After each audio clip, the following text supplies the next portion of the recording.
Bonjour, bonjour Nabilou.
Bonjour, bonjour, bonjour, Bande Konanga, bonjour. Vous partagez vidéo. L'heure est grave. Nous allons parler de la politique de la RDC. Vous partagez vidéo maximum. Merci.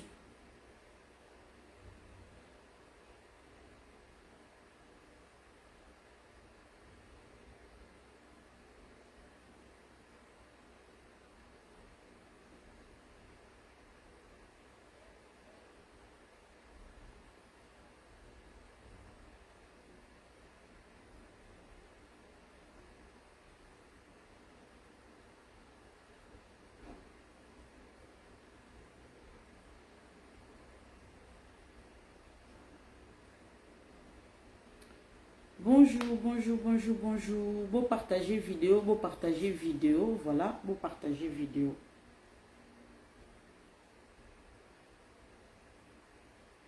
Ou retrouvez-moi sur YouTube sinon. Tokende YouTube, Banane Baza d'accord, Tokende YouTube. Banani Baza d'accord, Tokende YouTube. Bon voter, Tokende YouTube sikoyo.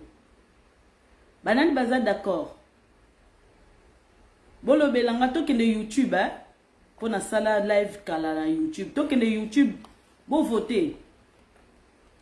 Bon voter ko nana za d'accord tokende YouTube. Tokende YouTube.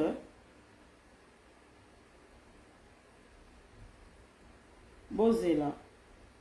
Banani baza d'accord. Bozo lo batin.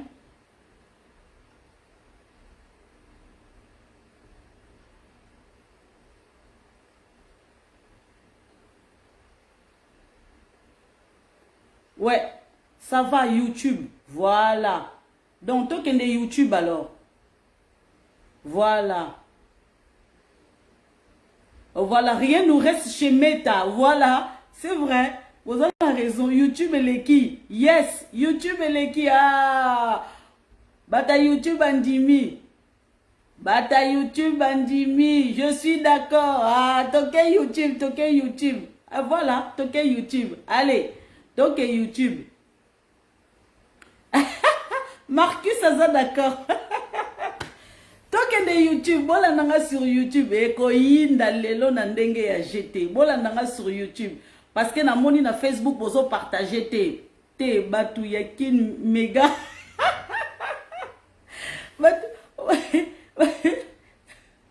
Batu ya YouTube méga vitara le bi à suivre. Oh, mais bozo voter te na tuni banani balingi tokende YouTube. So to bolingi tokende YouTube toke YouTube parce que bozo partager te. Voilà. Awa système ya Meta, il faut partager. Ceux qui veulent partager, bon partager te toke YouTube, vous partager. Na tikeli bino tango, vous partager.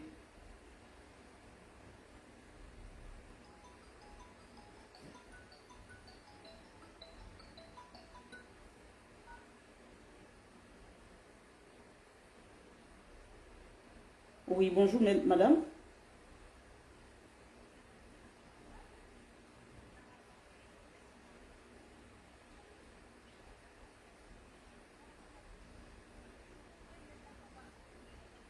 une, une activité de ma transformation. Pardon, madame? Je ne comprends pas ce que vous êtes en train de dire là. Madame, je suis paraconseillère en développement personnel. Je vous contacte aujourd'hui concernant une activité de votre transformation. Madame, je ne vous connais pas. Je viens juste de rentrer de mon travail. Excusez-moi, mais bonne journée. C'est pas possible. Bah, il y a un numéro dans l'andérini. Conseillère, ce qui n'a ni. Non, là, il y a bio. En tout cas, tu me soucies. Au père matin, bah, moi, bah, conseillère à nini, conseillère à transformation. Même si nous avons besoin de transformer d'Akunanga. Oh.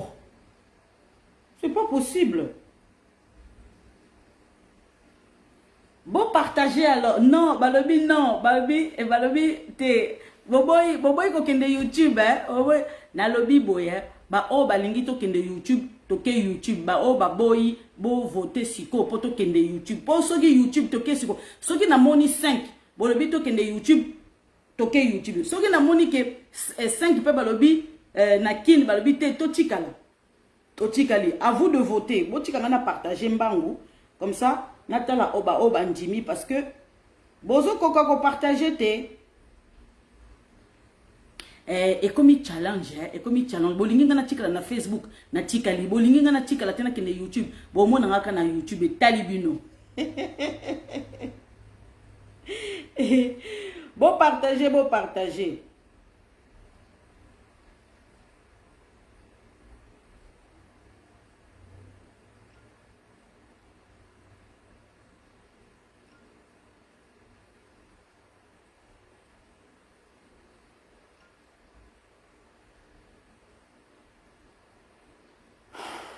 Oh mon Dieu.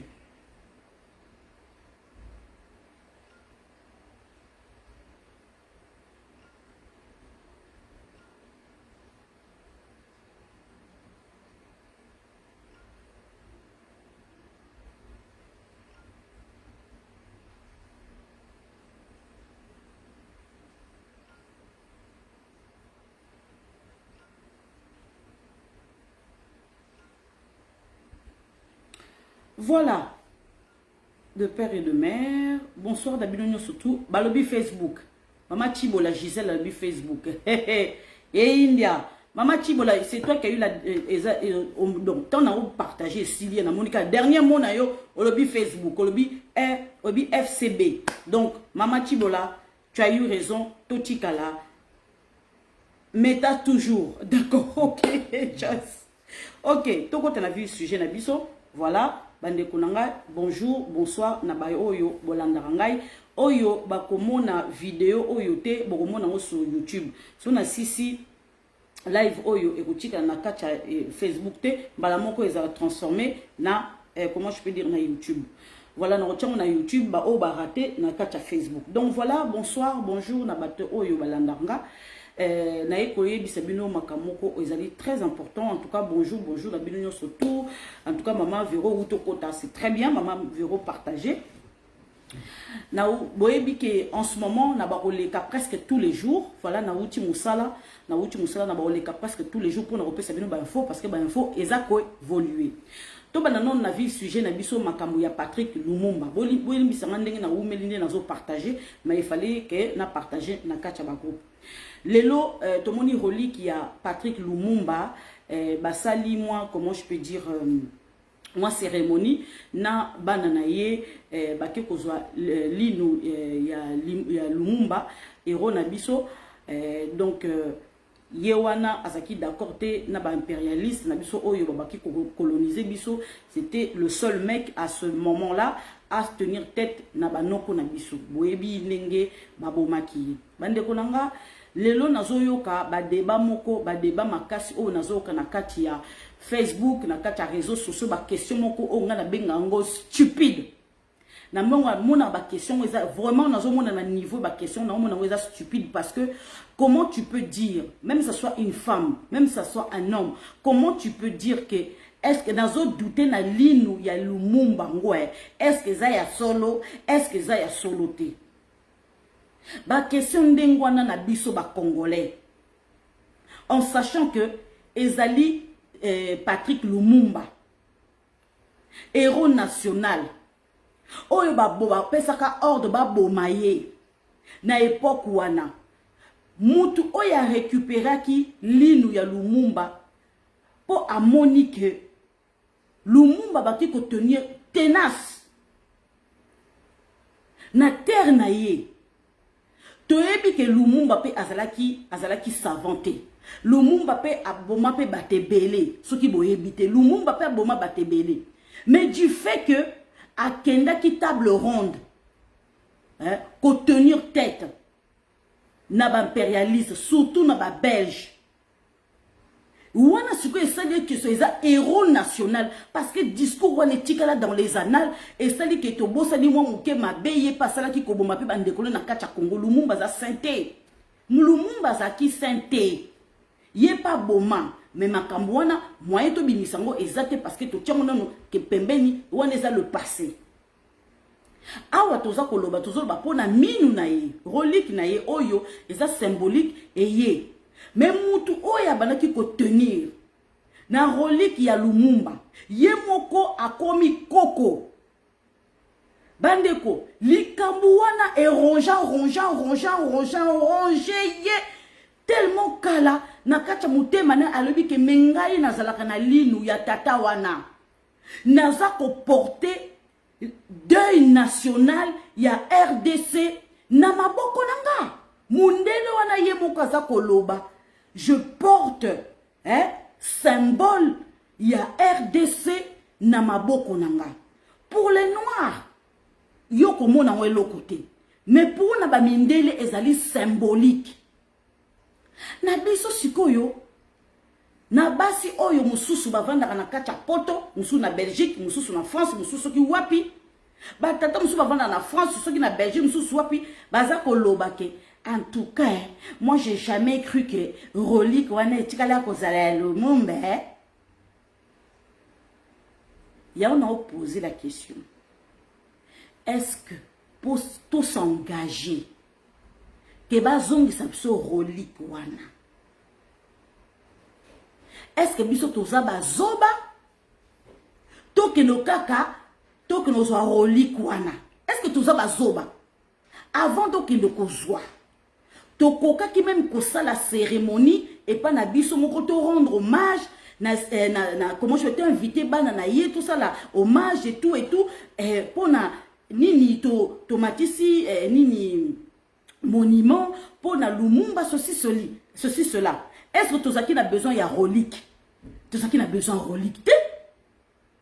Tozaki na besoin relique ya Lumumba te? Pour tout ça les monuments, pour tout ça les tout télé ce qui ni bendele ce qui national, pour tout ce qui tout ça là ce qui ni pour la mémoire na tout ça qui n'a besoin relique.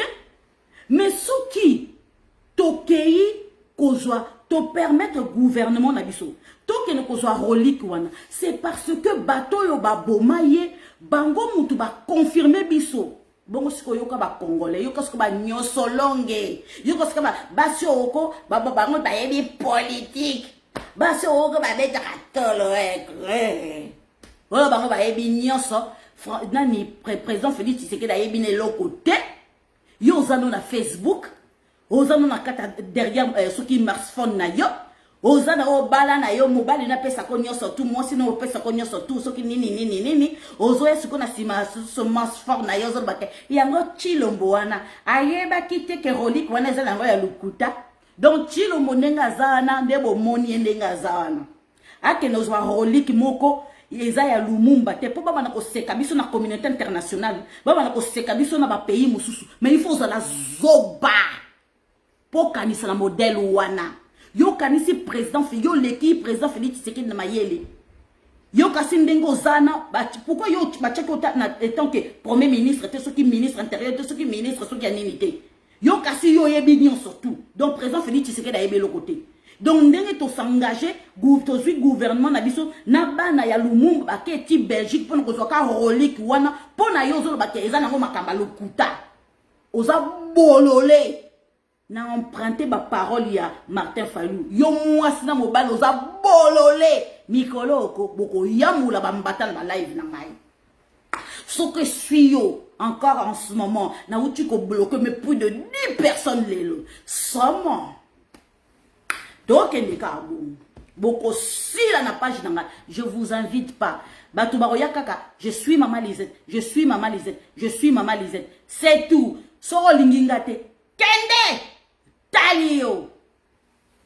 Mikolo yo, méchant na ndenge moko ya osakana te. Nazo linga kutu muta ya chilombo. Chi olobi kaka to chilombo soki okoblo no chilombo. Mais chilombo bloqué. Bloc cadena. Bokanisi chilombo ndenga zana. A s'engager à qu'il soit relique ya Lumumba. Bozo bape basale lié cérémonie, bazipe cercueil. Ce qui peut tozo ki relique wana te bolinga ko ya koluba. Boyebi te ke relique una to tika ki na kacha Belgique. Bokena ko zongo te pourquoi bozo chikango. Oyo peuple ndenge nini. Nzambe na munu. Tout ça là, mabe. Tout ça là pété, mabe kaka. Momo. Tu peux passer, il n'y a pas de souci. Personne ne te voit. Bandeko, c'est tout à fait normal. C'est l'heure de mon enfant, il puisse rentrer. C'est l'heure du goûter, Moïse. Hein? Oui. Il faut que tu sois à l'aise. Bandeko, il faut que tu sois à l'aise. Botika, bachaka moi à l'aise. Voilà. Maman dinga racha moi à l'aise. Yo soko chaka moi à l'aise, tenga na moi à l'aise. Pardon. Faut nous attendre na ba na biso. Tendresse et les kignons. Nzamba tindi biso to sopa na mukili ya to sopa to sopa ka pona RDC. Lozo. Méchant Mikolo moi était méchant. Président Félix Tshisekedi, oui. Azu décision, oui. Il y a qu'on rapatrier relique ya Lumumba, oui. Siko yo ozoloba, oui. Est-ce que ADN est salamaki? Mon koye koye bisangai. Bakoki ko sala ADN na minu wana te. Bobo kopanza minu ko beba. Aka. Natuna mutu wane. Natudi nan. Technologie eza développé te. Yo soko kufi. Baye baka mutu na minu te. Baye baka mutu na mikuwa te. Lumumba ndenga zalaki wana. Abanaki ko kene échappe et pas dentiste te. Abanaki ko kene ko se faire soigner un étranger te. Boye bisanga nani. Bande konanga soki président Félix Tshisekedi du gouvernement na biso bazalaki comment je peux dire d'accord te na makambo oyo mutazolo ba ona zana relique ya Lumumba. Est-ce que bokanze bakeno ko bakoka ko sala démarche wana? Mais il faut qu'on se pose la question. Est-ce que yo yebi ko leka président, yo yebi ko leka gouvernement na biso? Est-ce que gouvernement belge est s'engager peut ça ka relique wana sans que ezala Lumumba te? Yo kasi ba ADN salamaka te? Banane bazawana non? Hein? Mais technologie est développée. Mais yo kaka Congolo veni na kacha poto oyebi na otozo vanda lokwa mutavanda na village. Pourtant au vandi na pays moko développé. Yo kanisi kaka ba resaka ba test ADN na kacha minu wana. Yo yebi ba technologie ni neza élevé. Pour tu vas identifier ce qu'ils ont ni na Lumumba. Est-ce que boyebi ba secret ils ont entouré relique wana? Est-ce que boyebi biloko nini oyo ba gouvernement belge ba bomba ki pepe na Lumumba? Est-ce que boyebi? Est-ce que boyebi si bino kana kata cercueil yon ba ressusciter kaka nini relique à Lumumba? Est-ce que yoyebi tu es au courant? Mais yo suka kaka na zolo. Yo kena yo kongolo kena no musika to za no vision longo te. Osuka kaka na zolo yango chilombo wana. A okena za relique ya Lumumba. Atala kite soki ba sala kite sa ADN. Malbouche.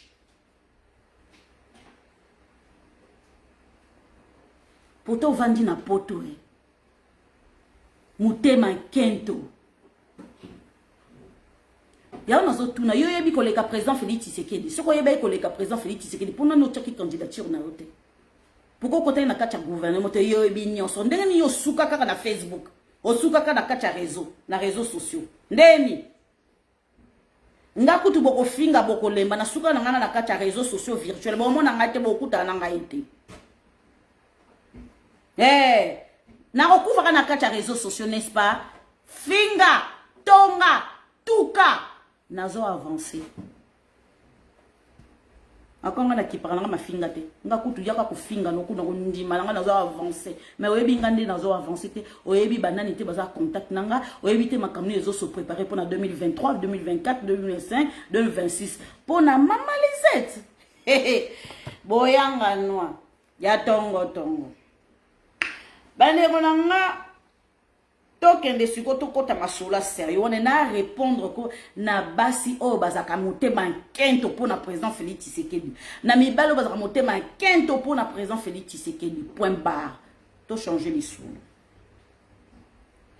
bandeko tokota siko lisolo ya Jean-Pierre Mbemba bandeko biso nous tomonaki comment dirais-je basoda ya Jean-Pierre Mbemba na Brazzaville ndenge bazolobake azokuta na Félix Antoine Tshisekedi Tshilombo biso tozo moisir awa na Brazzaville ya azolia ba biftec na yeso sisto la ba militaire ba tomboki ba siliki babi to aoyoka bande kona ngai tomoni Jean-Pierre Mbemba abandaki kokende ko s'accrocher pardon na Kabuya soka pesa yeso ki nzela bakuta na président Félix Tshisekedi mais président Félix Tshisekedi boyebi ke ba rendez-vous est chargé na ndenge mo osakana te Jean-Pierre Mbemba azokende ko soana Kabuya pourquoi parce que Kabuya batiela ye batiela ye moi pesa munu passage na Équateur pour ba voter pour na 2023 pour bimisa ba député wana lobi on a bimisi sekele.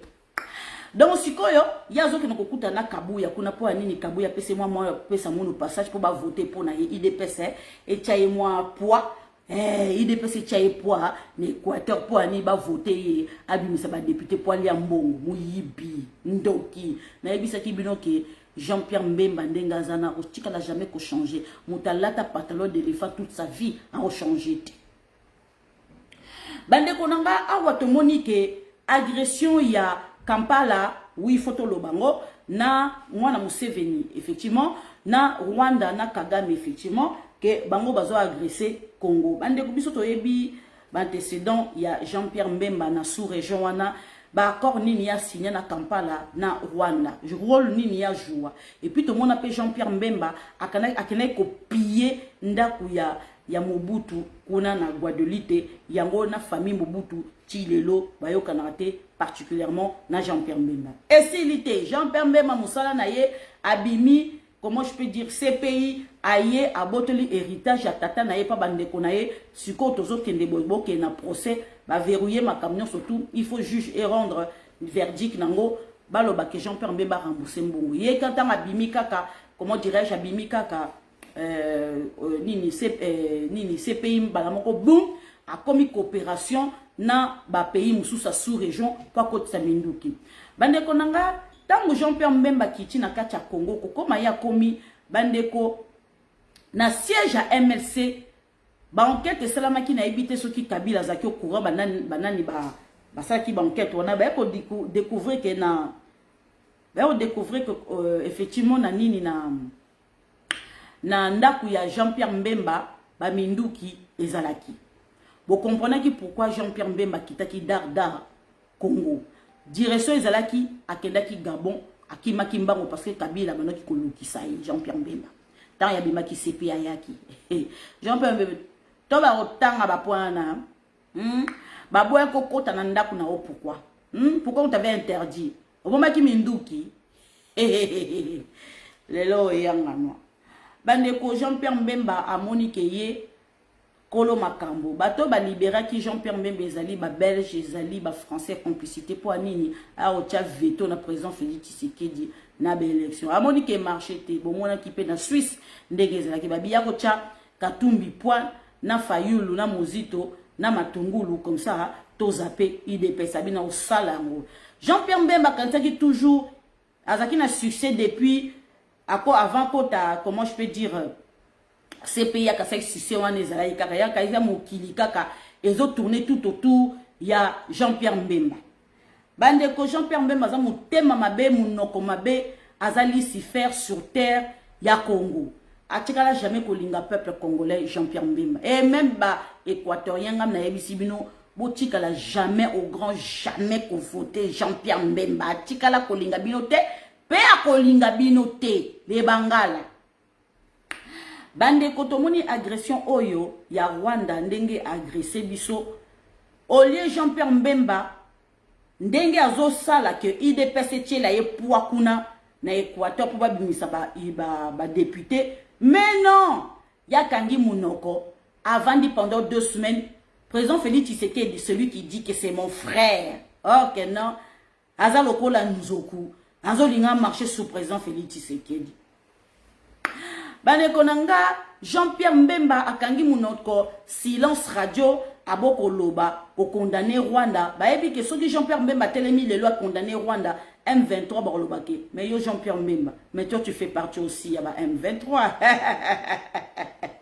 ba dossier comme obima petit à petit bandeko Jean-Pierre Mbemba lobby ça fait déjà 20 heures Jean-Pierre Mbemba abimi Kobima Jean-Pierre Mbemba bimi ezaki pour condamner ba Congolais.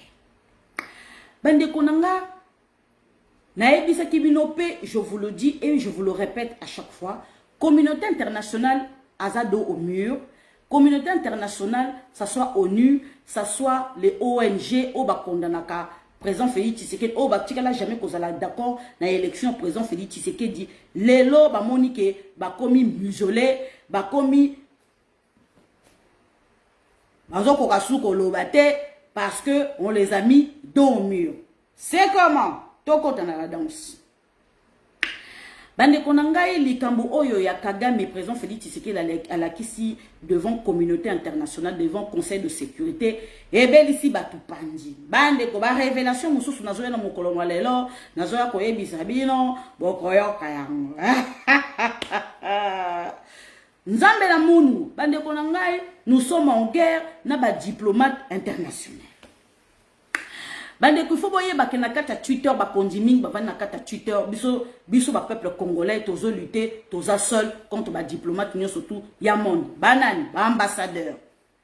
Soto monika ka bazolo ba kama be ya Congo baso boya ko condamner comment je peux dire Kagame biso to yeli bango elululu palalala to bandi ko rappeler bango réalité ya makambu que 12 millions de morts ça suffit na kati ya RDC pourquoi boza ko condamner Rwanda parce que c'est vous qui êtes derrière le Rwanda bande ko nangal balinga royoka eloko wana te mais tout le monde qui peut dans le conseil de sécurité Lutundula notre ministre affaires étrangères a rappelé bango la réalité mokili mobimbe mona ki discours wana Bakangami. On nous a renvoyé na dialogue au ya Nairobi, au chef de l'État, bango ba signaki que il faut to pacifier Est. Bande konanga e komaka discours wana na conseil de sécurité. Mutu na mutu komi ko responsabilité na ye ezangate l'ONU a lobby ezangate ngaba kinga conseil de sécurité à lobby tozala ki biso nyon surtout tolia ki même sauce tolia ki pondu na madeso na fufu donc biso skoto kabola par na biso muta za responsabilité na yi to moni pays na pays komi ko benda Allemagne bendani Belgique ye bendani Russie bendani Chine lobby ngapa na kozanga tena yi pa na bino bane konanga ba grande puissance mondiale ba lobby non wana opesa ngani ngana négocier na RDC na ozwa quelque chose Chine ba lobby ngapela on négocier na RDC na ozwa quelque chose ya que la France bango ba jouera double jeu koto ba moto koto ba komi pyromane koto ba komi ba sapeur pompier bande konanga jeu dangereux oyo France a jouaka na Afrique ezali très dangereux yango ba bengani bango na Mali. Peuple congolais ozoye bate okomi na suka bandeko yango nazoye avertir peuple congolais combat oyo toza ko combattre vaut mieux na suka ke bandi parce que bolinga que e bandeli Communauté internationale baoyoka bisoté. Conseil de sécurité baoyoka bisoté. ONU et komi koyoka bisoté. Lelo ba pays nyon surtout. Oh ya minene neti Russie neti Chine ba komi siko kofuka mela biso. Pourquoi? Parce que comme un seul homme, ezali biso nde tozo changer la donne. Bazomona na kati ba Twitter. Bazomona na kati la réseaux sociaux. Ndenge bomoko et komeli biso, y a que des pigeons égarés. Bango mutu bazouya na système ko finga présent Félix Tshisekedi. Ngayo na lobeli bino. Je vous le répète. Nandenga osilikate, je vous le répète. Na osikana fungola sikoyo minu nanga, je vous le répète. Na méchant moko. Wa ozanga ba info epananga. Wa ozanga ba live epananga. Na méchant. Toi on a besoin qu'on discute, toi on a besoin tous à la unis. Parce que guerre éthique mouké est si là. Tozo gagner côté guerre diplomatique. Faut boyer ba peuple congolais. Mokili mobimba fuka melibiso. Faut boyer ba. Toi on a raison à 100%. Et loko sikoyo banguna ba moni ba lobité. Et loko toko déstabiliser ba congolais. Et ça et loko oya infiltration. Bango ba yina infiltration. Tobete la bango likambu oyo. Chasse autour du Rwandais. Bandeko. Tout ça la likamba Laurent Désiré Kabila té. Oh lelo Laurent Désiré Kabila nous a quittés. Totika li mouke to gagné guerre oyo. Totie déjà communauté internationale, Conseil de sécurité, l'ONU, n'a pas pays moussoussou, dormir. Tout ça la erreur wanate. Ce qui boumoni maman les êtes, na uchi musala, na lembi, faut na kipe mwana nanga, na kipe ndako nanga, na mi kipe nga moko, mais na yé d'abord coupé dans poké, et ça parce que j'aime mon pays. Je veux que vous soyez informés à chaque heure. Vous comprenez? Na moni pe vidéo moko iso circuler na lobaki ke boye bisa Willy Ngoma a se filmer que aza na kata Bunagana et que azo circuler na kata ville Bunagana. Le longa moko na kata Twitter na moni vidéo oyo ya Willy Ngoma a se filmer na Bunagana soi-disant. Vidéo ya kala Azu yango remettre sur internet ba congolais ba zoba ba congolais ba journaliste ya bololé oyo baninga présent Félix Tshisekedi bango bazo rolé likambo wana balobi ke Willy Ngoma aza na kati ya Bunagana okazate vidéo ya kale salama kala bwakango bandeko pourquoi la yebi bongo nazwi kaka vidéo wana na ke kotalisa na expert moko ono yebisa bino kombote je garde pour moi-même à confirmabilité aux vidéos à Kala. Comment dirais-je? Population oye kimaki na Uganda et ces zonga qui depuis un moment Bunagana. Et comment ça se fait que communiqué ya FARDC communiqué bisote ke ba réfugié oyo ba wuti Uganda baza kozonga qui les a donné le droit ya koya? Est-ce que baza en sécurité pour bazonga? C'est ça la question que se poser. Vous comprenez? Est-ce que bazongi bango moko? Est-ce que bapesi bango autorisation bazonga? Est-ce que baza en sécurité? C'est ça la question qu'il faut vous poser pour regarder cette vidéo. Voilà. Nga pe ba poser une question na place na comprendre bien. Ah donc esa vidéo à Kalabi, allez-y comprendre.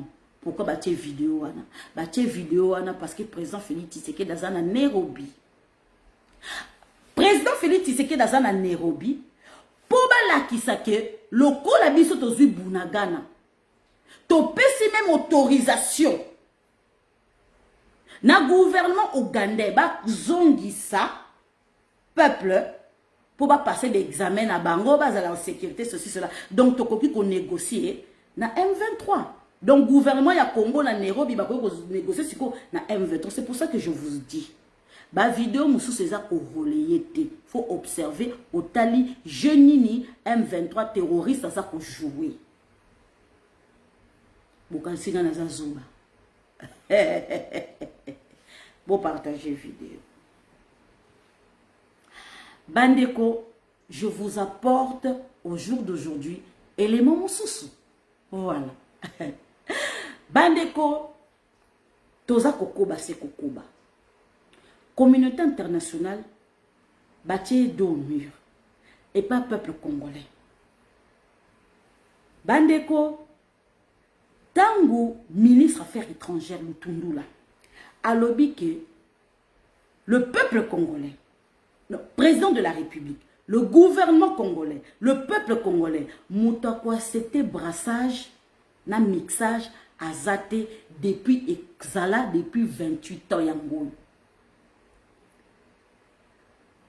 Communauté internationale a minimisé qui Robert du temps, allez, je vous renvoie, hein, allez à Nairobi comme vous avez signé votre accord là-bas, comme ça vous allez vous arranger entre vous les Africains. C'est ça que le blanc a monaka.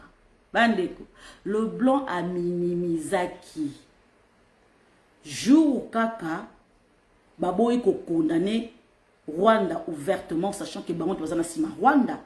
Jour on a tout tombeau kaki na butu to pesi ba message to e ko attaquer mutu nyoso to o atakaka Congo bandeko et pesi mbwambwa boy.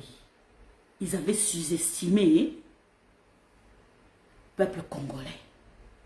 Le lendemain, Bayambi prof Serge Chibangu, Bayambi ministre Affaires étrangères. Nanani, na Anthony Blinken, sous-secrétaire d'État, na Maison Blanche. Bandeko, marché ko salamake, peuple congolais yemoko a tombami à telemi kutu, a sepelité bako takaka Rwanda. Première vidéo. Et l'eau que Sali Malili, ba diplomate, Nakata RDC, bango nyoso ba moni vidéo. Deuxième marche Salami Oyo. Bakota kaka Rwanda. Likambu oya soda oya kufi. Nde ba betie masasi. Balobi non. Oye komema. Congo nyoso tout et kota na Rwanda. Faire quelque chose. Langage comment changer. Langage comment changer. Non, je soutiens RDC, je soutiens RDC. Il faut qu'on pacifie Est. Il ne faut pas toucher les territoires des Congolais. Et comme le langage comme il faut changer. Parce que caresser dans le sens du quoi. Toyebi que dans le Conseil de sécurité, vous n'avez pas ouvert votre gueule pour nous soutenir, pour condamner Rwanda. Mais vous montrez que le peuple congolais comme il faut se soulever, comme il faut se soulever, puis na Twitter, puis na Katia Mabele, na Bisso, to télémi, to comment ça va marcher. Et changer la donne. Vous comprenez ce que la communauté internationale. Bakomi kubanga peuple congolais balobi ke bato soki balamuki bakomi bomoko bakomi koyokana esili pona biso bandeko na ngai karega abimisi siko étiquette lokola ngaka nazaka na kati ya Congo tika na bimisa étiquette siko yo o ba congolais bakomi na chasse au Rwandais. Je vous ai dit, je vous ai répété. Ba engagé qui déjà ba jeune ba pesa ki bango mbongo il y a 5 jours yangoyo Peter Kaza Dialoba Kiango. Ba député naïf, oyo ba député o bazanga soki bazanga ba yebi ko réfléchir o ka kombe ba juvenal. Mutu lokola saki ya masango kuna na est, yona zali muta M23 a soit accusé IDPS. Où j'avais appelé le secrétaire général de IDPS et m'a confirmé qu'il va s'en charger. Ok, secrétaire général a Kabouya a yebi soki juvenal non. Ba milice wana appartient pas à UDPS ya ikoko sa nakata Twitter. Bo monike ba yini ya Congo bazape nakata ba député o ya Nord Kivu. Bandeko so inazo memela bino makambo parce que nga naza nakata Twitter balanda ngai énormément et pas ba diplomate et pas donc mindu ki na bango so et regarde ya do ba mindu ki na ya nani ya comment je peux dire communauté internationale et comme ikotale la siko activiste congolais na Twitter on n'a pas lâché rien. Toza bien suivi. ba live na biso, ba vidéo na biso, ils a suivi na Rwanda, encore Rwanda. Hey, bango bazaka complexé na biso. Ba Rwanda, ba moni biso ne ozawago. Bien oza de père et de mère. Je m'adresse à mes frères rwandais. Moi, je suis congolais, de père et de mère. Vous voyez le Congo, là. Le Congo, là, va pas aller chez le Rwanda. C'est le Rwanda qui va rentrer dans le Congo. Moi, je suis de père et de mère. Je suis de père et de mère. Nos frères rwandais, il faut savoir que nous, on peut pas vous faire du mal au Congo. Mais il faut savoir que condamner votre président, Kagame, hein? Vous avez compris? Voilà. Bandeko, je vous ai répété et je vous ai dit.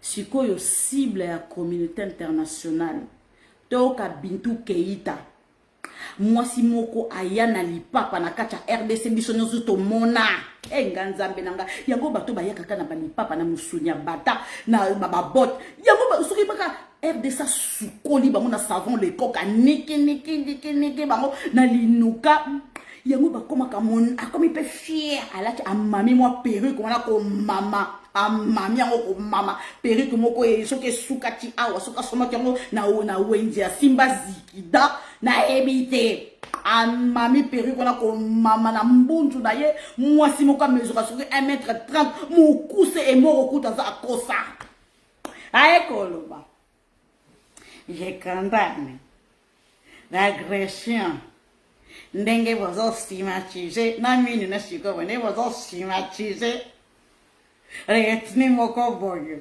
bandeko mwasi wana kotolandeli yozo ya ko condamner biso comment je veux condamner biso ba congolais tozo landela o banyamorenge kozo e bateke Karega afuti ole basala me ba enquête siko ekomaki ke parce que bakomaki do au mur bakomaki do au mur bakomi ko accuser siko ONU yo vanda kuna pendant 20 ans loko yo sala omoni siko ba américain bakomi ko laksa siko yo mama na azala kutu lokola le bâton de manioc kutu portable na ngai leki kutu la ku c'est Maman n'a pas sanga kanda bo posa ko lia ye bande ko ngai quand boyebi ka utane na Guinée Conakry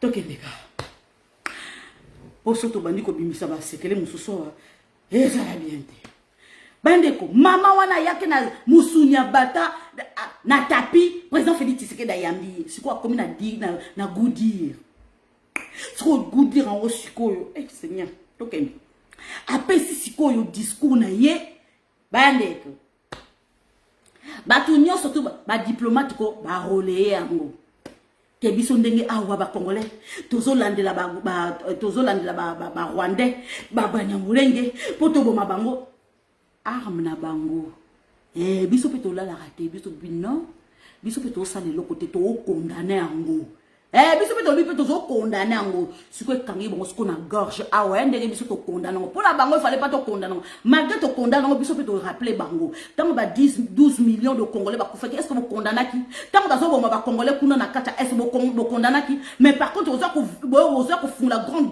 gueule na bino po boloba yo ONU au vandi pendant 20 ans et là on sala oza complice na ba massacre oyo na habitude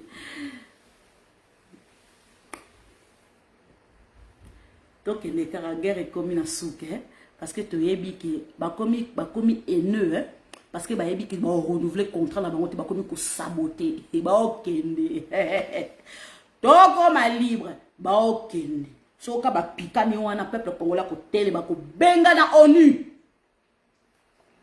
yango nazo lancer un message peuple congolais soyez calme président Nabino azo mené guerre moko diplomatique et puis militaire na ndenge moko ya kosakana te ay ba yebi que président Félix Tshisekedi daza na raison ba bazo lukela ye moi problème mo moké pas peuple na ye yango bo tomber na piège te parce que Karega il faut akende Karega doit quitter notre pays Karega doit dégager de notre pays définitivement En tout cas, côté wanako, toko tchaye lumbe mouette à dégager dans notre pays. Il faut dégager. Karega. Bandeko. Jean-Pierre Mbemba. Avant d'en été, aïe lobby. Aïe ko fioto la monoko. Azalaki incapable ya ko condamner Rwanda na Kagame. Aïe ko fioto la monoko. Alobi était les incitations à la haine et les exactions commises à l'encontre de la population sur la base de l'apparence physique et l'ethnicité sont déplorables. Ne nous trompons pas d'adversaires, restons unis. Ok, il a raison, il n'y a pas de souci. Bandeko. Pour un peuple, au lobby qu'on a candidat dans l'élection présidentielle, pour le peuple a voté yo, au côté de Makoma Solom, Pembeni a frère na au lobby qui est Félix Antoine Tshisekedi Tshilombo, au lobby que non, moi je soutiens. Mboka o yo botama, mboka o bakunda mutolu na yo, mais tu es incapable de condamner voisin. Mais pour incitation à la haine,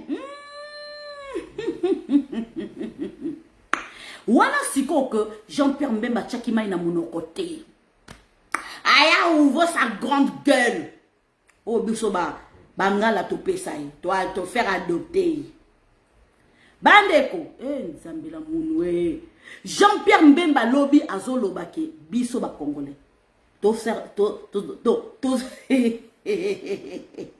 ah, ça la goya. Ba enquête salamité, ba yebi ba coupabilité. Bon monika a vidéo moko boy na sima ba komika ka IDPS. N'importe qui a cause la t-shirt moko ya IDPS. Bande konanga garçon moko boye linga lelo komone soki Cédric soki Bokama. Na uti ko bloquer lelo. Maman Lisette nazo rappeler yo. Nabi oui rappeler nazaki na musala. Abilanga maman Lisette audio moko boye, garçon moko boye, aza Rwandais, batindele ko tindela, sikoyo ba moni général Ekenge porte-parole ya Nord Kivu, wana zo sonabite soka za congolais. Ngasko ayeko mekanga te. Oh ba ekeleki Rwanda ba transformer ba propos na bazolo ba kayem tazo excité que ba boma ba banyamorenge. Ngabita mutanga ayeko pesa oyo congolais. Oro ya pa nanga pourquoi yo telemeli congolais ceux qui rwandais wana te. Soit disant ceux qui vraiment osera congolais. Oh te ngabi nazala musala, tu me déranges. Oh te maman disait to moni ya sur quoi bandis ko lobelanga ba meme ngabi oh yo de 1 olinga président Félix Tshisekedi te. De 2 ngande naza communicatrice na lobla makamba Congo. Yo moni ngande naza général Ekenge tanga ya ka roloba. Aya roloba makambo soki akosaka. Ngana zo sikoyo audio wana na ba siko yebisa siko peuple congolais tele ba transformer ceux qui minini audio moko ezolega. Eza makamba lokuta. Kene ko pesa ba concerner et pas na ngaite. Na moni kalinga obinga ko na kana musika te. On a yebisi no naza na mama na méchant. So boso sanga eteko boso na bino nanga te so mona nga mabeko yininga yina nanga na professeur kuto yina nonga dégagez de ma vie obineko ah nous avons bouya dégagez na yo parce que nga nazo ko lobela ba congolais de père et de mère point barre dans lobby ko o linga o kanga na président Félix Tshisekedi I love you non o linga ye te mais yaka pour na Congo pour soutenir ba congolais tous comme un bloc ba différence na biso soki banguna ba kei wana siko yoko bébé ba na ka chamboka parce que toza biso na biso yango tant na loba ke bon na so yebisa bino ke ote maman Lisette l'amour n'a pas de frontières yo zo motema na ko epesa pas voisin na ebisi yo oya binga maman Lisette loba na yeba ote Oh, maman Lisette, au moins, je suis amoureuse. Je suis amoureuse. Il y a voisin.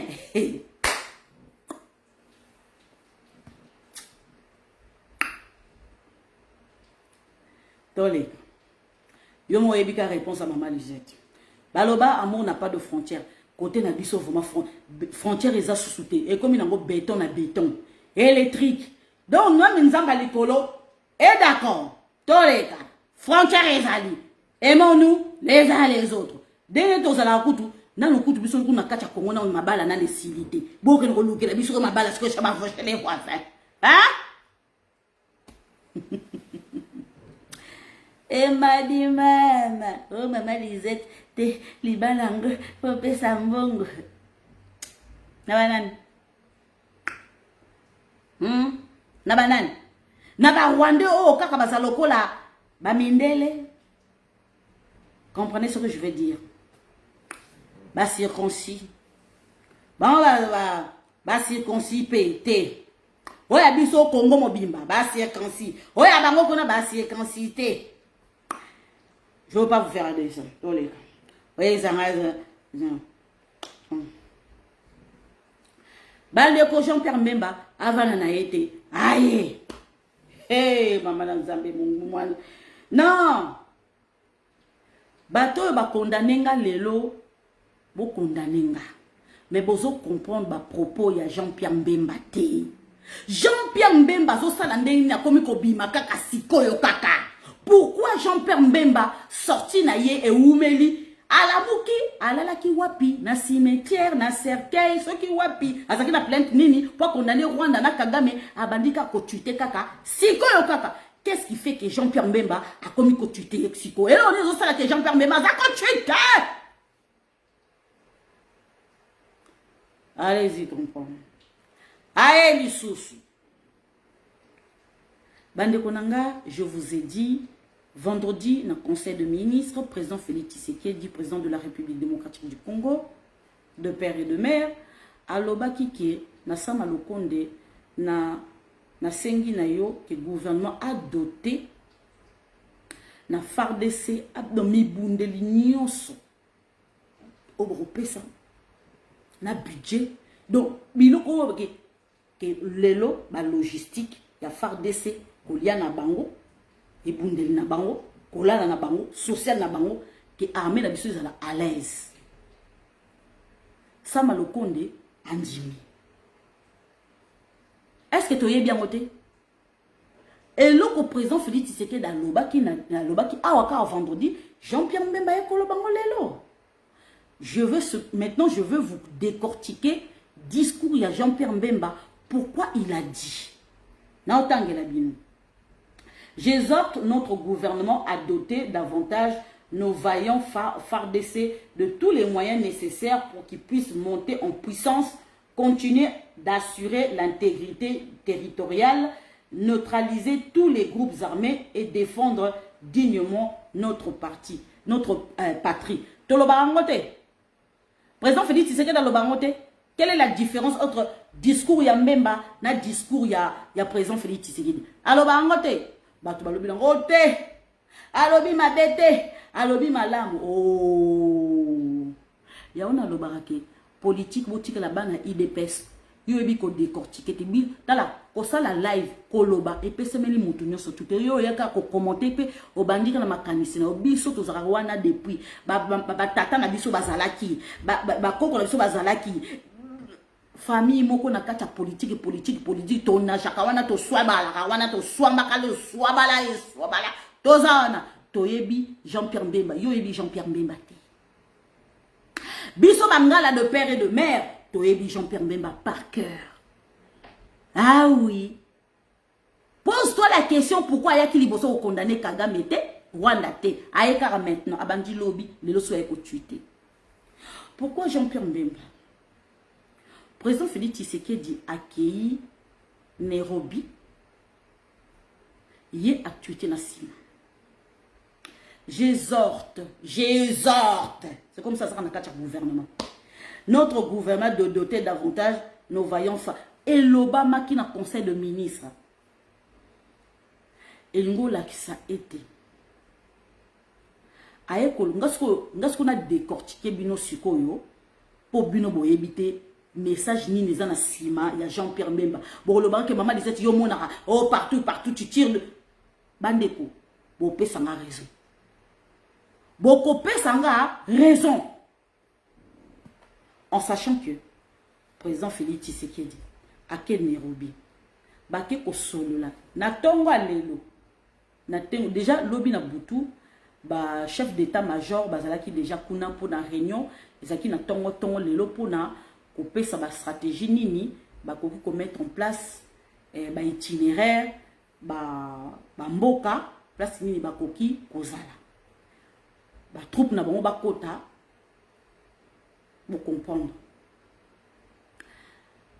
bateau bako diriger opération wana ezali FARDC et ko continuer koza toujours FARDC bandeko eloko Jean-Pierre Mbemba ezo salé mabe eza parce que Jean-Pierre Mbemba fait partie de M23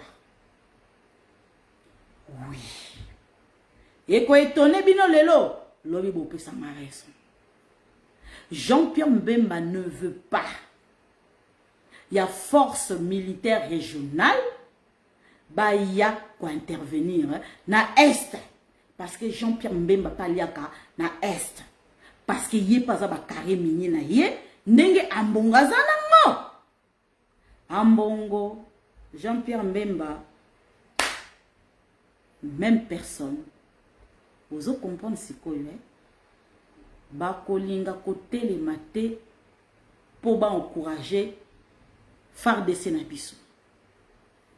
Tant FARDC baza ko gagner pourquoi ba ki ko encourager te ba bandi siko.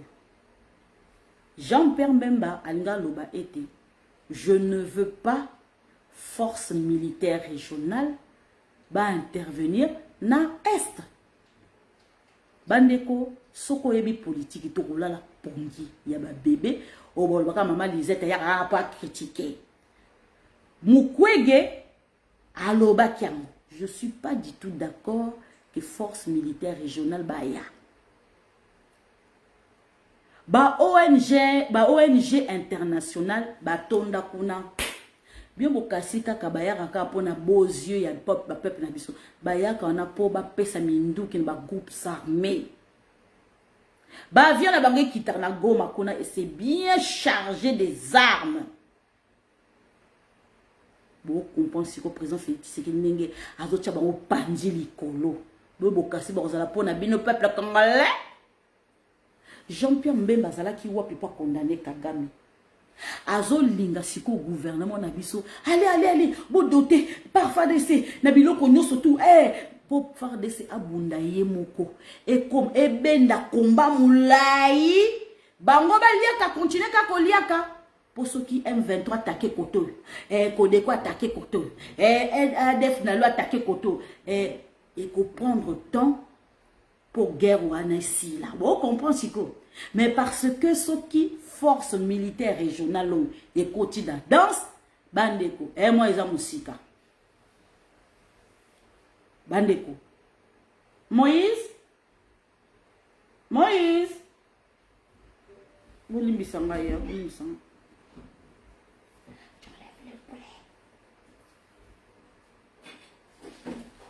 boye bate tali binote merci fait chaud. Oui, Moulungue, ah ouais, toi, 40 degrés. Non, 27 degrés. Diminue, écoute, non, mon peuple, moi, mon pied. Bolimbi Sangaye. Naza, fana benga moi. Yé mouta rechargé dans ma camboi. Moi, na 14 ans, l'âme neti j'étais, hein. C'est normal, j'ai appris à mes enfants dès le bas âge à préparer. Bousson nazat.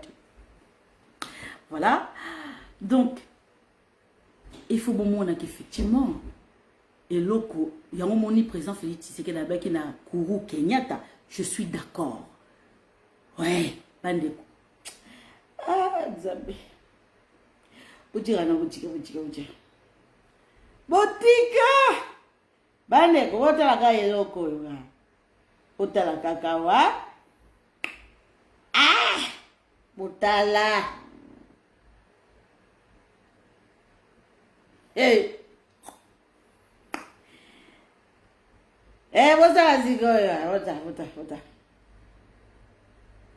Eh. Ouh, pou. Bandeko, complicité zali. Kenya oye! Eh. Bandeko nanga yango Jean-Pierre Mbemba aye ko tweeter. Que FARDC abunda ye moko. Eloko bino bozo comprendre. Ba doté ba FARDC la biloko nyasa te abunda ye moko po guerre bendana sikoyo. Soki M23 attaqué koto yo. FARDC kima akukakate. Vous comprendrez. Eh. Soki siko force militaire régionale. Quand ma solo. Bande konanga, je vous dis la vérité. Un mois ils a passé. Ba misusu bako teka mapangu na bango na kacha Congo wana boko yoka ki mapangu misusu eza abandonné ba misusu bako ya kolia social na kacha poto. Je vous dis la vérité. Équateur bande konangai bo voter Jean-Pierre Mbemba te aza motema mabe atikala jamais kolinga bino pe kolinga bino pété abandonné. Ba militaire na eti siko ba militaire ne bazorata 1 euro tertine de la bango l'autre côté. Je le dis et je le signe pour voter été. Aza mutu moko boko sali confiance té. Tolika. Bandeko indi na ndenge ya jeté. Non. En tout cas, bolimbi sangai voilà. Bolimbi sanga indi na ndenge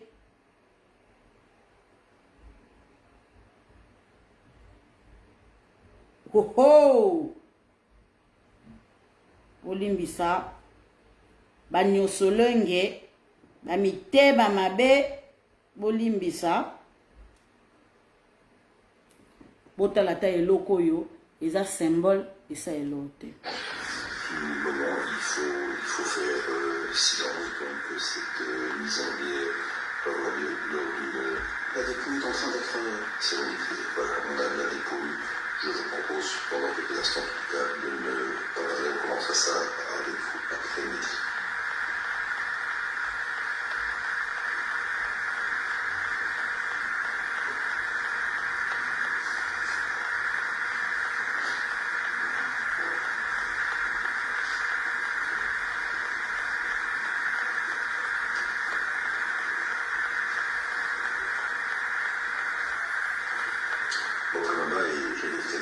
Est-ce que c'est quelque chose que vous espériez ce qui se passe? Je dois avouer que je ne l'espérais pas.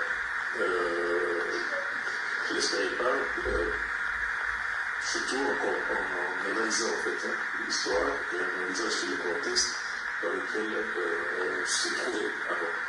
Et puis il y a eu quand même ce mouvement qui a commencé au niveau des États-Unis et qui a eu une répercussion même ici en Belgique, on a déjà commencé à avoir des malades, des associations comme celle de Roland. On avait déjà amorcé quelque chose. Mais ce qui s'est passé aux États-Unis avec le Black Lives Matter a permis à de pouvoir accélérer. Alors ce qui est aussi important, c'est qu'il y a eu quand même aussi appropriation par les Belges, les jeunes surtout, qui se sont appropriés quand même cette technique. Et cette appropriation a permis de pouvoir faire évoluer l'opinion publique belge, et en faisant évoluer l'opinion publique belge, toute autorité politique doit aller dans le sens de son opinion. Donc déjà, il voyait mal arriver à une opinion à tel niveau que le gouvernement belge reste silencieux sur cette histoire. Et la famille royale ne reste aussi silencieux par rapport à sa propre histoire avec l'État indépendant du Congo, mais aussi avec le Congo. Et donc, moi je ne dirais pas, mais bon, que c'est arrivé, c'est une bonne chose, de mon point de vue, aussi bien pour la Belgique, mais aussi pour le Congo. François, si vous me permettez cette question, voir un cercueil avec un portrait de Lumumba posé dessus, c'est vraiment des choses concrètes, enfin. Absolument. Et pour répondre à la question, notre souhait a toujours été que la mémoire de Patrice Lumumba soit ravivée, qu'on fasse la lumière sur cet assassinat. Merci pour la foi. Vas-y. Oui, excusez-moi. Et alors, on va juste... Ils allaient symbole, aux la content, aux la contenté, na ère ya Kabila, Kabila sala kangote. Kabila ayebi histoire na biso te. Kabila ayaki kokuta mboka na biso, kokuta na histoire ya mboka na biso. On l'a pris seulement que Lumumba zala ki yatikeli koyeba ete. Aye koyeba histoire na biso te. Po eko intéressé yata mukete. Ba palu, bango ba mozito, bango so incarné Lumumba. Pourquoi ba sala démarche wana te? Relique à Lumumba ezonga na Congo. Kaka tan Félix Antoine Tshisekedi Tshilomba ye azongisi relique wana. Faut se poser la question. Ngana ndima kite, ngana ndima kate, saki relique wana eza Lumumba solo. Ozana kacha poto zo bateke technologie za développer. Pourquoi quand on a kacha gouvernement te oya royeba? Mutema nkento, moi ça jalouse. Mutema mabe, nous surtout on a posé mon succès ya président Félix Tshisekedi zoko mata. Wa finga ngana kacha live nanga. Kasi sala ya yote. Menga na pika pendant au moins plus de 4 ans yango. Yazala na kacha réseaux sociaux, mais bien sûr nous en kacha réseaux sociaux et je suis bien suivi. Batu balandaranga na présidence balandaranga. Guerre eza médiatique. Soki boye bien moté. Bien bo kansa que na 2019, na 2020, na 2021, makambe sili ba live sili. Mais la guerre fait que commencer. Faut to récupérer pays na biso totalement. Bien botika ba live. Bo kena po na libumu d'abord, wa ko critiquer nga. Mitala nanu so za ndoki. Oloka kana butu. Bande konanga.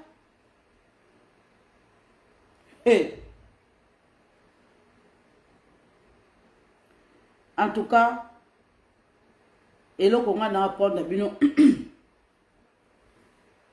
Lobi na butu.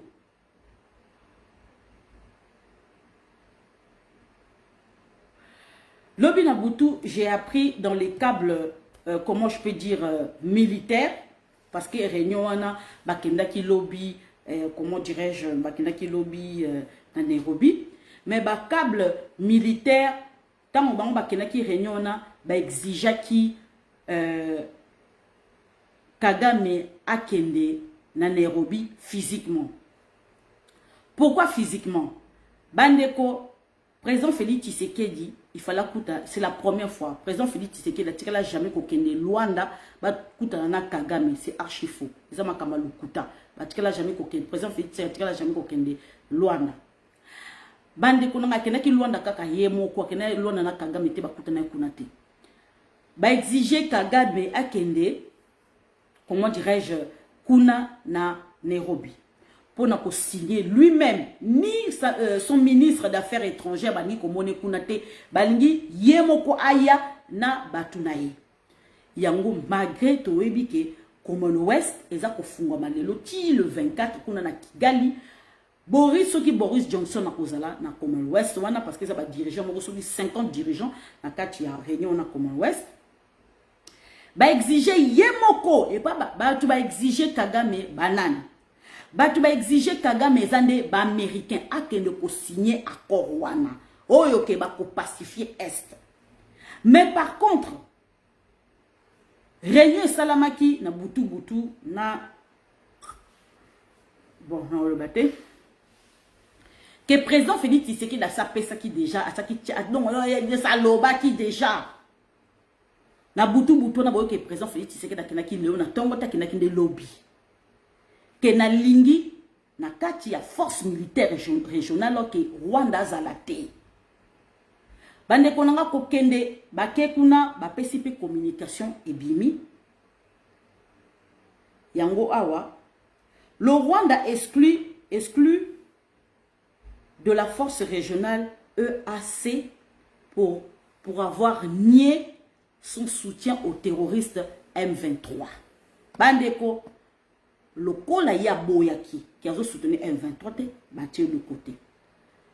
bandeko président Félix Tshisekedi to sola boy ba obligé pe Uganda na ba condition o nga na yebite moyen na obetela bino ezati parce que na ba condition na te na Uganda soki alingi ko intervenir na kati ya Congo ba pesi d'exigence na Uganda na yoki ba journaliste moko boy ba moni que non nani Museveni na lati soki manteau ya militaire ba lobi eza significatif eza nini guerre Museveni na bataza ko bela tata bata komi na suka pe me komi mukuse ao kokotambola bien te baza ko simba simbe yango mona format ki mwana zo former mwana na yepo azwa na place na ye bazo bato bazo comprendre te ça signifie tata wana zo komi koyoka nzoto malini mabe yo sala makila yo kitisa me yozo landa yoti ye landa yo bande kolanga yesilite elengyo nazoka awa ya pas moyen bandeko oh président Félix Tshisekedi a signé accord soki ndenge nini mais makambo kuna na kati ya soki ya nini ya conclave on yindi te yindi na ndenge a jeté bandeko babimisi sikoyo sekele ya molato parce que président Félix Tshisekedi na obika asanzi nyonso tout asanzi boka bien accord militaire signé avec Rwanda de 2006 à 2018 oyo ils ont engagé Kabila eza caduc wana président Félix Tshisekedi est caduc n'étant pas soumis à l'approbation de l'Assemblée nationale selon l'article 213 de la Constitution de la RDC. Ha! Et indi. Naebisa kibino awa. Accord oyo M23 na Kabila ba signa na Nairobi et le cas na parlement na biso te. Parlement na biso est approuvé kangote. Bon mon ande siko tangisko Clébo na Kagame. Alobi oui. On refuse pas votre accord. Obo signé na Kabila de 2006 à 2018. Mais ça n'engage que vous. ONU, les USA, Conseil de sécurité. Et Zalaki. Bon, Chico. Monsieur Chilombo, vous pouvez nous prouver effectivement que cet accord n'a pas été prouvé par l'Assemblée nationale. La preuve est allée. Batali ba preuve. Lelo kaka lelo. Botu na Sikoyo, responsable ya M23 Kagame. Yo signé accord na gouvernement congolais. Hey, boya kilo nani? Oh na Kabila. Avant bo signé boya Nairobi. Est-ce que les gars qui na parlement congolais wana Kagame ko molia nguba.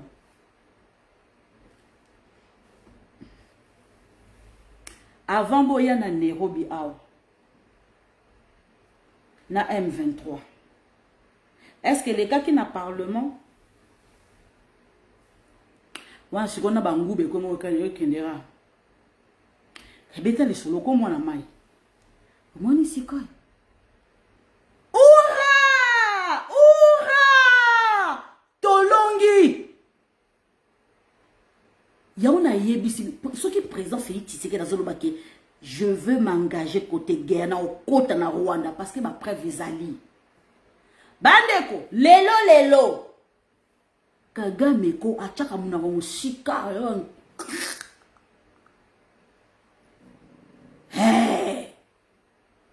naba soki ba soda rwandais o bakanga na kati ya Congo naba preuve oyo basi ba lobby ke aba pesa ki poto espionner boyewe bandeko sur la table wo bas bandeko kanga masolo kangayo Kagame to kangisi Clébo nan encore président Félix Tshisekedi ba paquet et comme ça rotala rabu Kagame tala kotote et comme rotala côté kuna bomoni sikoye na ebisa ki bino ke M23 tango signa ki accord ya Nairobi Kabila abouaki kolekissango na Assemblée nationale pour présenter un peuple congolais. Peuple congolais est au courant, l'Assemblée nationale est au courant. Bon, si on dit et kozala voter, bozo exiger nini na accord wana oyo peuple congolais a yebité, o Assemblée nationale congolais a yebité et ça article 213 ça caduc. Donc accord wana ça caduc, donc ba terroriste M23 ba bomi ba congolais pour rien à territoire na bango.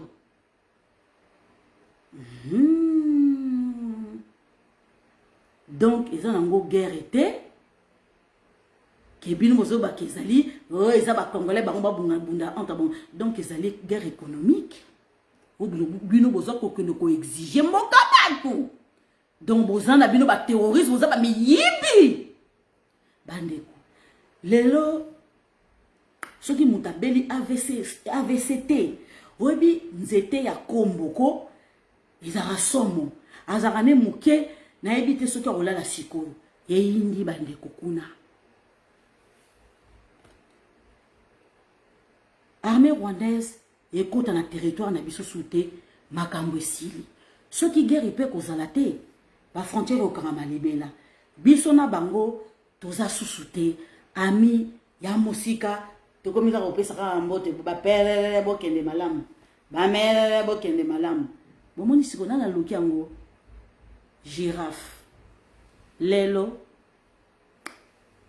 Nairobi nde makambo boko yebisa présent au président Tekimboka ou a signé d'accord ta ba nyosolonge motema mabe bandoki bane konanga kala mingi te na tangela bine loko moko eyindeli Kagame bandeko lelo ezali réunion soki forum ya Commonwealth oyo ekoleka efongomi lelo na Kigali durer pendant 4 jours du 20 au 24. Aïe bandeko imatisinga tension balobi Boris Johnson a Rosala Prince Charles a Rosala ba ONG britannique batie maman la pression na Prince Charles ba yebisi Prince Charles babimisi les dossiers ndenge Kagame azo agressé la RDC et Seigneur mafute mati tension mati bandeko toka kaka wo ya munene te kweye toyebi que les Britanniques ba contacta énormément na Afrique du Sud. La dernière fois ce qui forum ce qui réunion de babenga ya Commonwealth ce qui Commonwealth Isaki 2 ans passés Ramaphosa ce qui na habité ce qui Ramaphosa ce qui Cyril Ramaphosa ce qui te habité mais cette fois-ci Seigneur Jésus et ça la constipation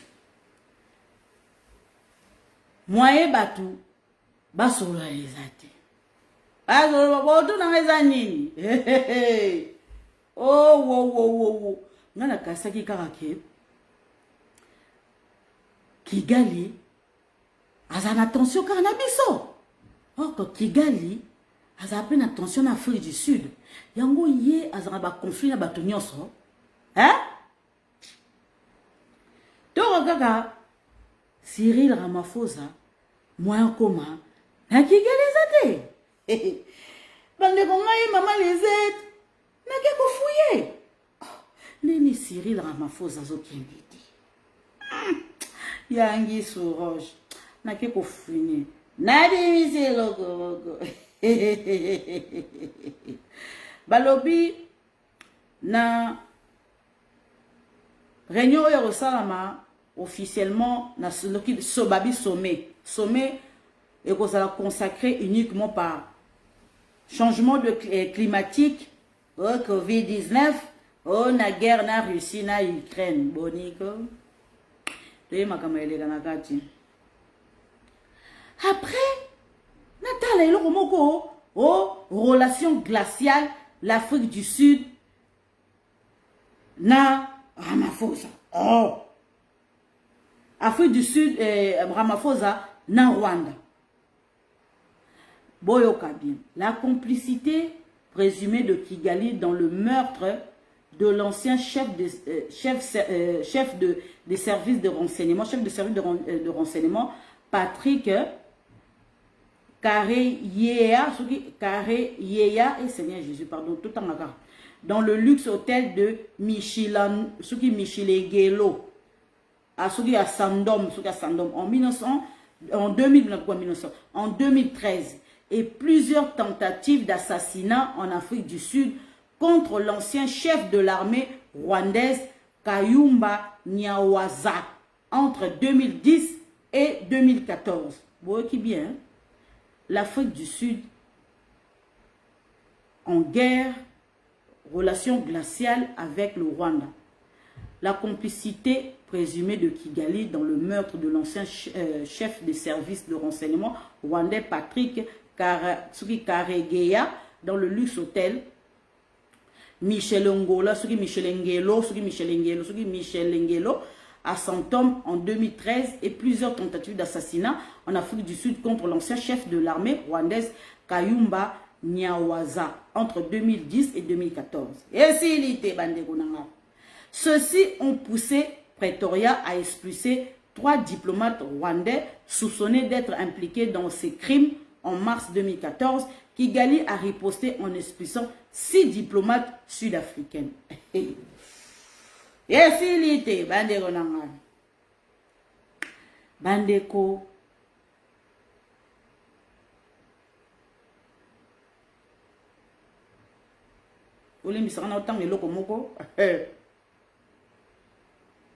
Balobi, bien que Ramaphosa et Kagame se soient mis d'accord en marge du sommet de l'Union africaine à Kigali en 2018 pour réparer la querelle et que Comité mixte tente de le faire, cela ne s'est pas encore tout à fait produit. Le processus de normalisation a été compliqué par les révélations journalistes d'investigation internationaux l'année dernière, donc 2021, selon lequel le téléphone de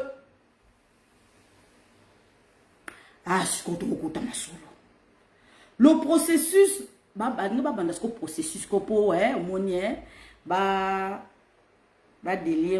indifférence entre Afrique du Sud na Kigali boto bosana mais vous voyez que tubukaka batuana kaka bozon sabona Kigali poto boma bon balela ko boma et Seigneur Jésus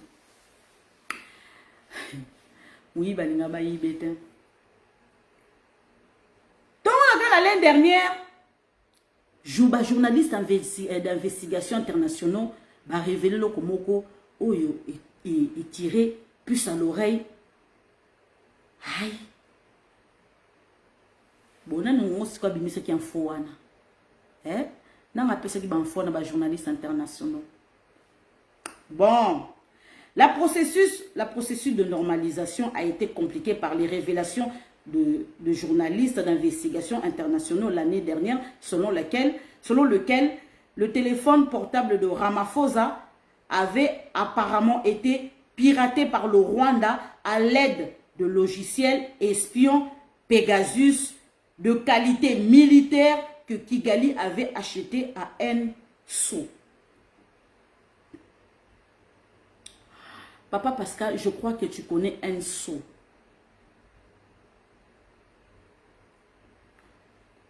Je m'adresse à mon vieux. Je crois que tu connais Enso. Une société de cyberespionnage israélien qui a vendu le Pegasus à plusieurs gouvernements.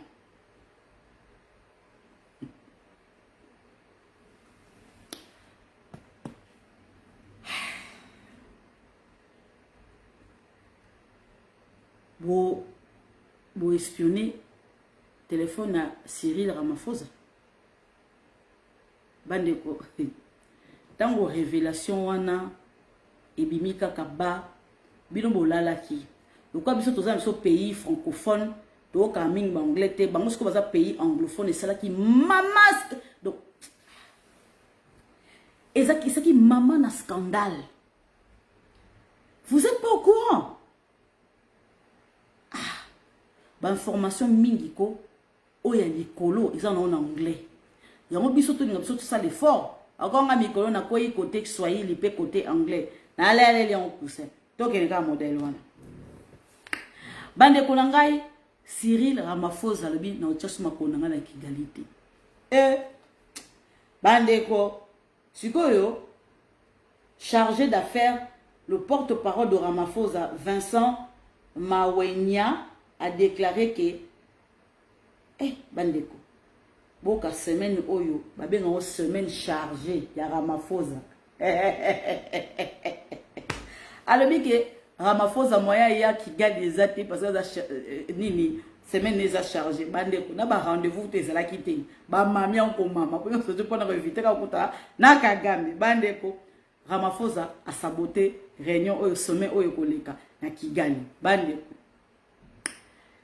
Zimbabwe pa lobby ngana oyate bandeko bato bakomi kozoba position na bango mikolo bakomi ko se détacher na mutu ya Kigali bandeko na ngai bake kosomba ba pareil na société moko cyber israélien bango bateka ba pareil wana pona ko espionner ba gouvernement ya mokili oyo parce que bango côté espionnage bandeko na ngai ba les israéliens ba sakanité.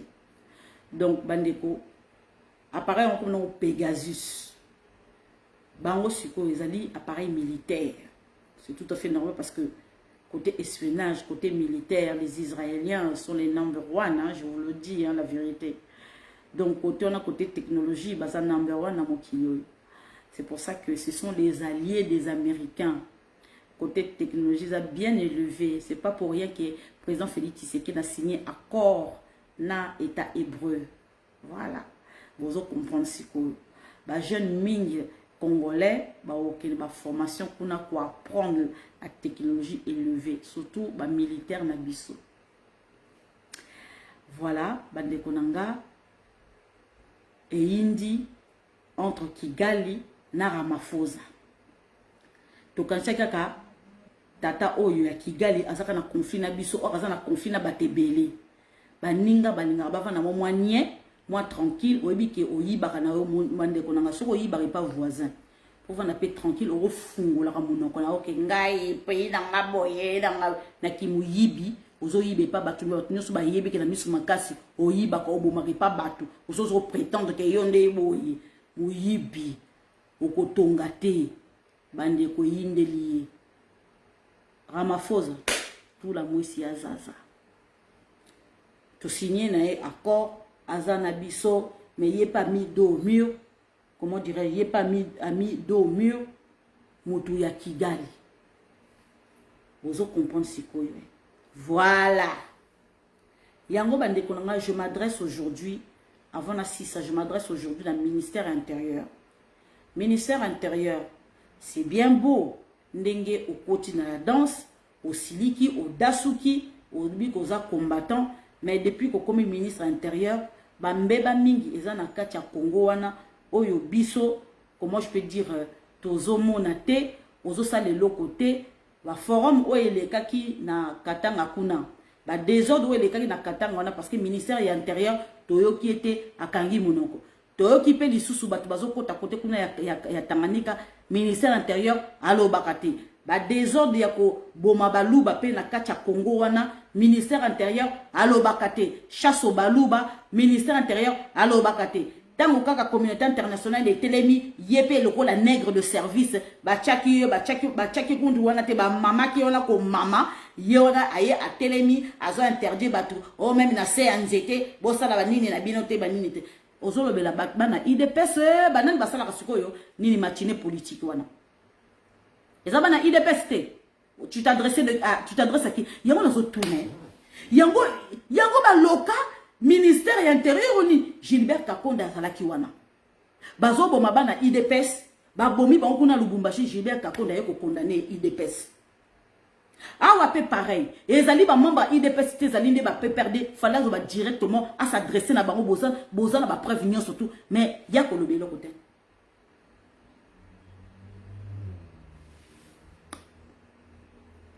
comme on est à Selo, ce qui est à Selo, ce qui est à Selo, au Quito, on est à Selo, hein. Mais comme à Selo, on est dans la Bible, à Selo, on a l'anda David, azora pouvoir na ki moyibité, alinga bon matata na été. Bah comme peut l'andage, faut se le méfier. Donc azana bango aux alawana ka pour bazala. Bande konangai sommet oyo ikosi la mabe. Président Félix Tshisekedi a OCDT. Bande konangai, je vous dis la vérité, dans les heures à venir, boko yoka ke ensemble ba ko la déclaration. Ba ça la déclaration, baza d'accord te ndenge force militaire régionale et continue à danse. Boko yoka bata PPRDP bako telena. Boko yoka ma Martin Fayulu bako telema. Mais pourquoi bako telema? Voilà, na comment? Parce que la plupart au bako telema ba kombo na bango eza na assemblée nationale.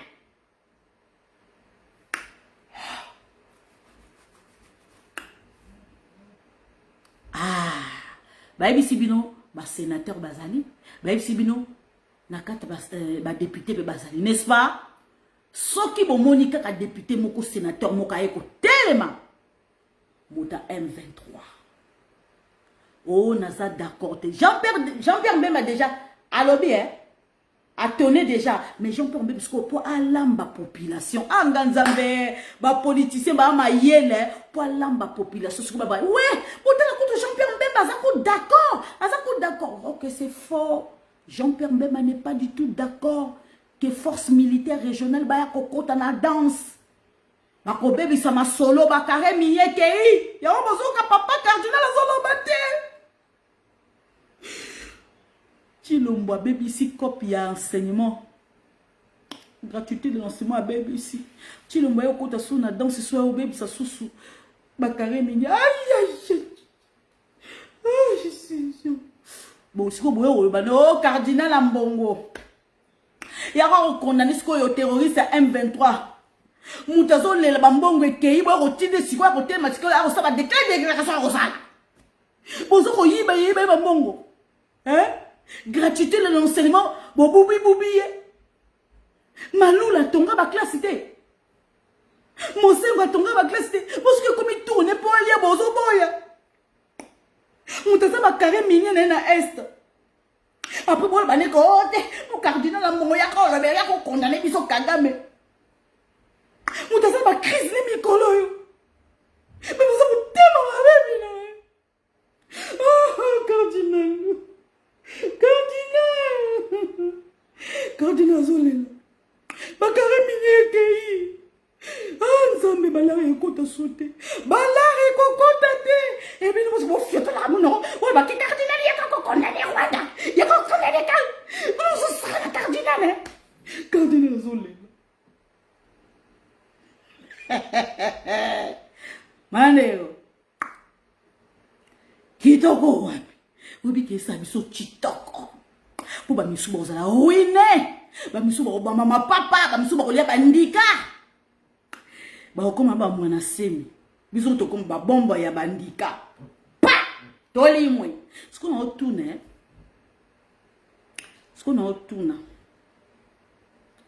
ba chef coutumier bango balinga ba kota na danse surtout ya kasa ndenge boboira banzoyi wana soki boboira banzoyi wana ce qu'on a tourné vous êtes réunis na oyo ya Équateur bino soboyena namoni na o Équateur ba bimisaki ma kongai ba bimisaki bango ba pasola soki ba guépard na monoko wa bango soki ba pasola ba lion na maboko ba guerrier bangala soki ba chef coutumier na bino bangala wana hein soki bino bolobaki ke boza kokota na guerre soki boza soki na niveau ni boza kaka na ba village na bino to si bokomi na capitale poto bunda bitumbo yo poto biso no toza na besoin ba fétiche mwana semi toyebi ke yo bwaka bombe nezali ndika kota na la danse ba chef coutumier bo kota ba mystique na bino soki tokoma ka to bundaka na ba système nyonso tout soki na tout na ba chef coutumier bazaka na nzela soki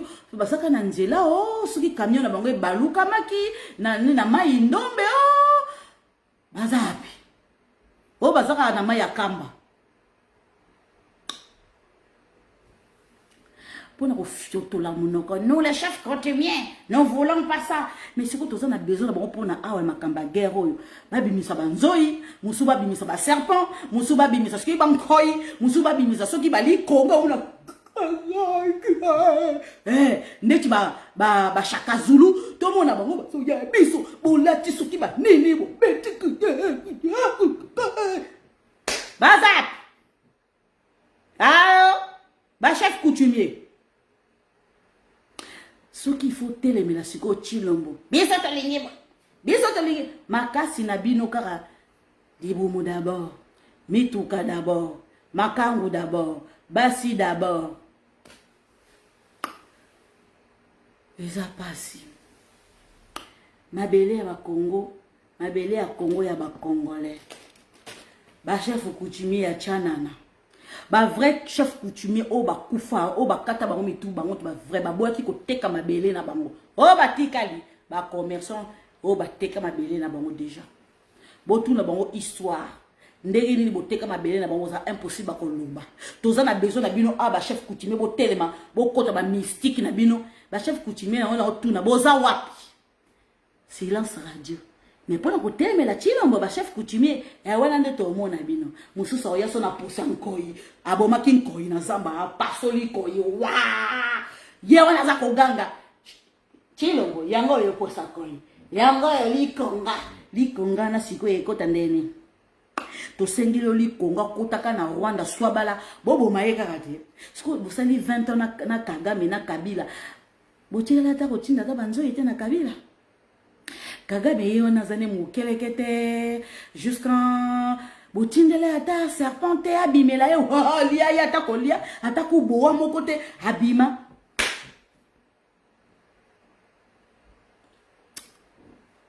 tozo fiote la pe mon nous avons des chefs coutumiers pour toi to sala bilanga na biso e wona siko bobimisi batolo boko somba ngote yakato bunda Bapalangani. Après boye bisanga o chilombo fala zwa Congo après sanga ba chef coutumier nani nzamba zalaka te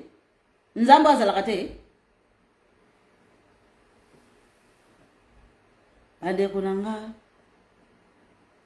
so monique maman disait ça na sourire vous comprenez. Ah non, le même nom la combi, vous comprenez. Baleko. Babwa kelinga mama sango. Babwa kelinga sango. E inda kikuna na Nairobi na ndenge ya jeté. Lelo chilombo. Chilombo banga mutu te. Chilombo si saji na mboka na banga mutu te. Bandeko. Kagame s'attendait à quitter. Et là, on a bino bozo la mabele na biso va poser question. Et là, on a contrat bino signé na Nairobi na Kagame. Et les cas l'Assemblée nationale na biso peuple congolais yebi yango. Bino bo réclame mabele na biso. Est-ce que le peuple congolais yebi résolution bino bo signé na Kagame na Nairobi? Silence radio. Alors, et là, on a bino bozo kota na kachamboka na biso bo boto na mboka na biso. Ah, chilobo na makamu susu eza na kati kuna badeko nanga tamusu lobi na yo obetela bino ya oyinda na nenga jete obolba ke chilomba teki mboka bandeko za na conscience na président na sourire deuxième sourire ce qu'on a za na boye bien nini mais par contre na za na méchant et pas na bino moko parce que boyebi ko soutenir tes président de la République bo sa maman na critique à mabe ya mabe ya kufinga te ya représenter ki mboka bo tik bo longola bo banir na monoko la makamba ko teka mboka zali ba teki mboka nulle part ba yebisi bio ke Congo na yo ke nulle part. Pourquoi vous avez la confiance à président Félix Tshisekedi? Pourquoi vous ne faites pas confiance à notre armée? Tous en asima armée na bino na yebisa ki bino bien ba communiquer ko pesa ba communiquer ba lobby communiquer à FARDC c'était clair que bazo condamné c'est vrai que peuple congolais bolandela ka babanya morenge to boma bango to ba etni moko bo to boma te mutu no soza na droit ko vana na sol congolais Oui, mutu nyonso aza na droit ya kovanda na sol congolais. Mais avec un M majuscule. Soko yobi koza étranger ovandi na sol na biso, tu n'as pas le droit ya ko réclamer ma belé na biso. Ah là par contre, soko réclamer ma belé na biso, là par contre tu vas voir des pères et de mères to zinga yo, o soki to leo to leo. Ok, pour ma belé na biso, ça ma belé na biso, oyo ba koko na so ba tike la biso. Au courant na droite au boto la mou. Par contre, au moins mutu na biso voisin. Bande konanga. Tous là d'accord. Il faut s'unir comme un seul homme. Tous télémé la paix ba diplomate. Na quatre réseaux sociaux. Diplomatie na ndenga osakanate. Mais na quatre mboka marche. Oye ko pesa bango ko lumbe mwete. Wana oui. Bon nazo yebisa bino soki likamba suka. Boyebi pourquoi naza très alors là super contente.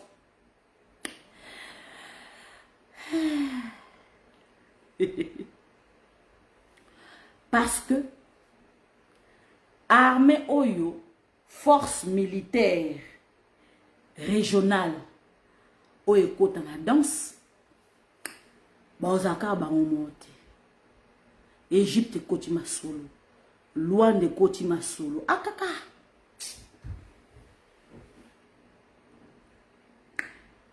Ba déjà déployé. Et sikoyo balobi Congo mobimba. Bo comprend sikoyo la chasse sikoyo aux infiltrés. Bo comment sikoyo service de renseignement. Yabamboka mususu moyena cité kombezate et continue na danse. Yango na bisi bino bo sala bambeba toto kela kokanga ba Rwanda biso moko te. Soki banya morenge mususu banya Rwanda mususu o bavanda depuis longtemps na Congo depuis époque ba papa na biso to botama te bango bochika bango ba o ba okota na 1994 ndenge zoe akotaki wana pourquoi ba déloger ba infiltrer na ba mboro o ba kotaki wana to longola mo. Je suis contente pourquoi? Parce que force régionale militaire et qu'on vend dans la STT.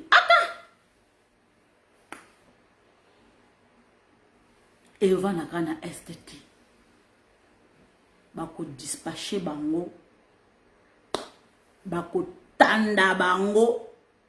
Na ba frontière na biso. Na kata capitale. Na ba province na biso. Sikoyo. Bandeko, donc comme un système moko, non, non, non, très contente. Donc comme un système moko, congolais nyo surtout à Rosala, mouta service de renseignement. Au moni voisin, au beleli. Au moni voisin, au beleli. Vous comprenez ce qu'on est. Voilà. Donc bandeko nanga, vous moni ba politicien wana. Bomoni ba député wana, bomoni ba sénateur wana, bomoni ba ministre wana, bakata kaka kuanga ya est, bokoyoka, bakata kaka kuanga ya est, boyoka, yango bomoni ba politicien, bakomi ko telema, baza d'accord, tala, bo encourager président, bo comprendre, bo encourager président, force militaire régional tant et kokota na danse bandeko. Non seulement que tu sauvé Monesco, tu sauvé Ouganda, tu sauvé Burundi, ba 3 pays wana. Oyo Égypte koti masolo, oyo Luande koti masolo, mais à ma camote. Soki je suis contente. Pourquoi je suis contente? Parce que les politiciens Oyo baza impliqués dans ma kamba est. Na force militaire régionale, baza na droit, baza na mission beaucoup spéciale, baza na droit ya ko kanga, ya ko livrer, ba député et puis ba ministre au baza impliqué na massacre ba Congolais na Est. CPI est au courant. Na yoka kionka lobiton bazo loba. CPI est au courant. Ba misusu ba kozala livrer libanda. Ba misusu ba kokanga bango. Ba kombo déjà bandi ko tekama. Ba bouchebe quoi? Ba komi ko se lever bango moko ba komi ko tanga ba komo na bango je serai la première femme à être arrêtée. Bon comprendre ce que ouais. Ma sole koti. Batindi bango force militaire régionale batindi bango pambate. Bande konangai. Et comment que vérifier ba compte ya batu, vérifier ba ndaku ya batu, vérifier ba va-et-vient ya batu, eza ya koyinda. Na yango soki bomoni mutasa d'accord na force wana te. Donc ça veut dire que accomplice. Bandeko. Mukolo mwa olela. Na ebisi be mukolo mwa olela. Baza sous na mission mususu spéciale. Ils sont bien déterminés. Yango bomoni.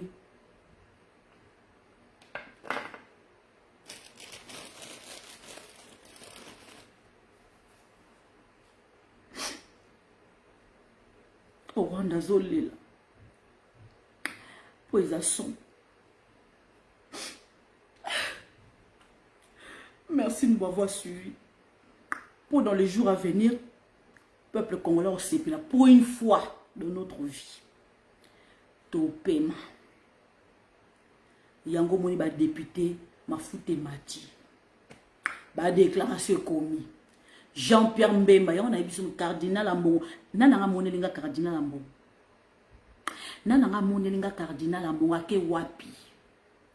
Bon comprendre ce que Mbemba siko a lamba bino alobi côté gouvernement a doté na ba outil nyonso tout ba logistique nyonso farde c'est pour bundaye boko aboyi force régionale et ya ekota masolo Mbemba yebi pourquoi baza koya bon na obimisa bino masolo musu pourquoi pas baza koya même si bino mission na bango eza spécial bien spécifique non pourquoi car baoyaka ote bayaka pona est posez-vous la question pourquoi baoyaka o bino boyebika baoyaka na est te non baoyaka pona est te